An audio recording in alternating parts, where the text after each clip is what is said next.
Para nabi adalah makhluk mulia, orang-orang pilihan Allah Subhanahu wa Ta'ala. Sebelum dicabut nyawanya, para nabi diberikan pilihan, apakah memilih tambahan hidup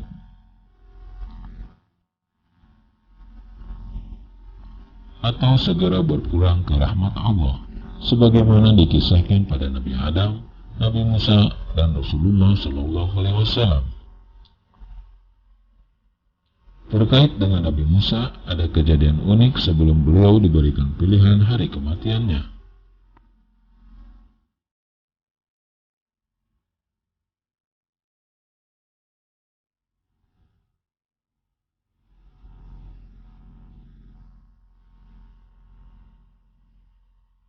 Pada suatu hari, malaikat maut diutus mendatangi Nabi Musa untuk mencabut nyawa beliau.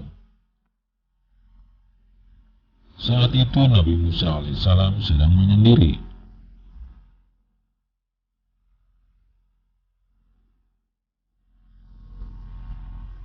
Malaikat maut mendatangi Nabi Musa dengan menjelma menjadi seorang manusia biasa. Ketika menjumpainya, ia berkata, "Penuhilah panggilan Rabb-Mu."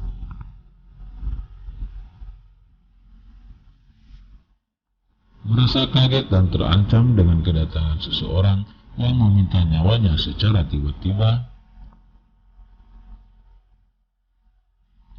beliau pun menampar malaikat berwujud manusia tersebut dengan kekuatan luar biasa,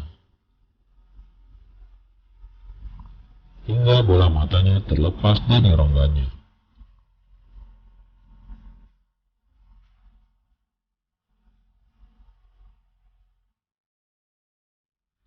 Kemudian malaikat maut kembali menemui Allah untuk mengadu.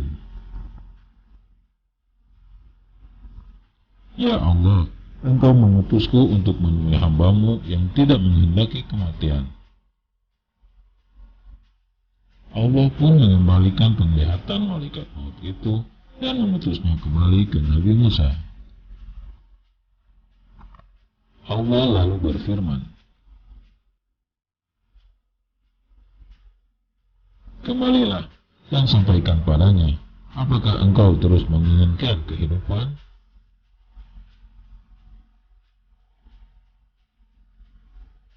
Jika engkau masih menginginkannya, letakkanlah tanganmu pada punggung sapi jantan. Satu bulu yang tertutupi tanganmu, maka engkau akan hidup 1 tahun.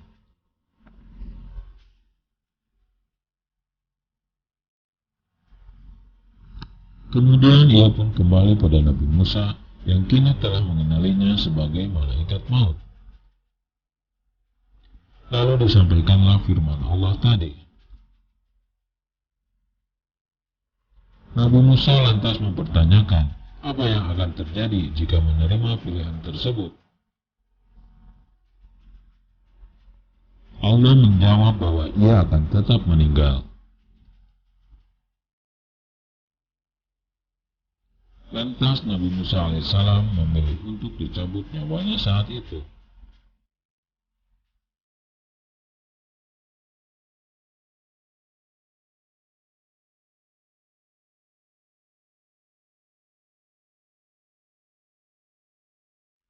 Malaikat Israel pun akhirnya mencabut nyawa Nabi Musa pada saat itu juga.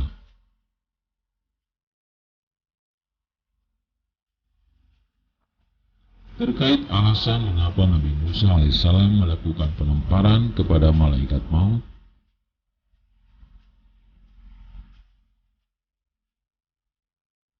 terdapat 2 pendapat kuat dari para ulama.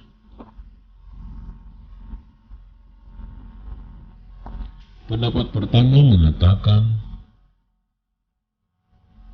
Nabi Musa melakukannya karena ketidaktahuan beliau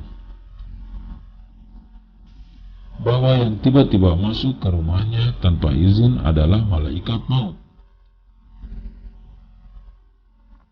Kedatangan malaikat yang berwujud manusia juga pernah dialami sebagaimana datangnya Jibril. dalam wujud seorang Arab Badu kepada Rasulullah Shallallahu Alaihi Wasallam, dan juga datangnya para malaikat kepada Nabi Ibrahim yang kemudian disuguhi hidangan lezat. Akan tetapi muncul rasa takut beliau tatkala para tamu itu tidak menyentuh makanan sama sekali. Begitu pula Nabi Lot, beliau sangat cemas akan keselamatan tamu-tamunya yang gagah dan tampan. Beliau khawatir kaumnya yang terbelenggu oleh nafsu akan menangkap para pemuda ini. Setelah para tamu itu menerangkan bahwa mereka adalah malaikat utusan Allah, baik Nabi Ibrahim atau Nabi Lut pun akhirnya merasa tenang.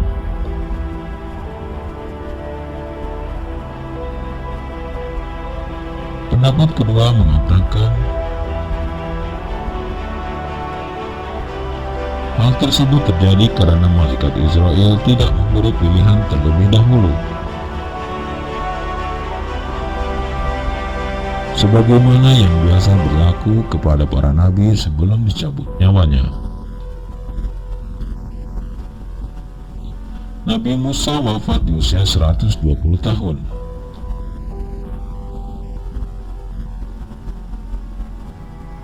Suatu riwayat mengatakan para malaikat mengurus jenazahnya dan menyalatkannya.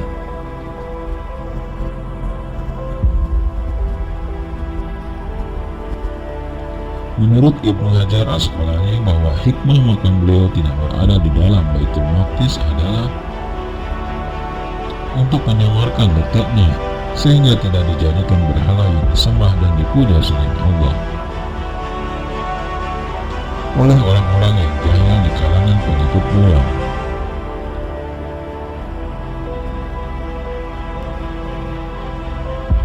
Perjumpaan dengan Allah lebih dipilih para nabi dan rasul daripada dunia dan seisinya.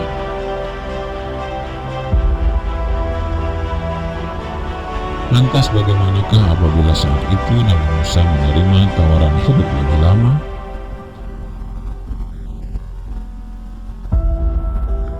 Sekadar gambaran, apabila jumlah bulu di tubuh sapi per milimeter adalah sekitar 30 helai, dan andai luas telapak tangan Nabi Musa kurang lebih 150 mm,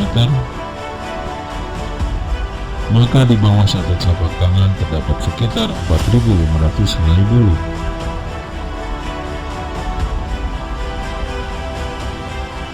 Diperkirakan Nabi Musa hidup sekitar 3.700 sampai dengan 3.800 tahun yang lalu.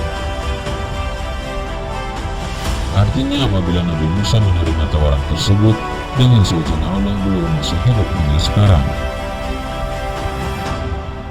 Akan tetapi mungkin tidak sembarang orang yang bisa mengetahui dan menemui beliau sebagaimana Nabi Khidir.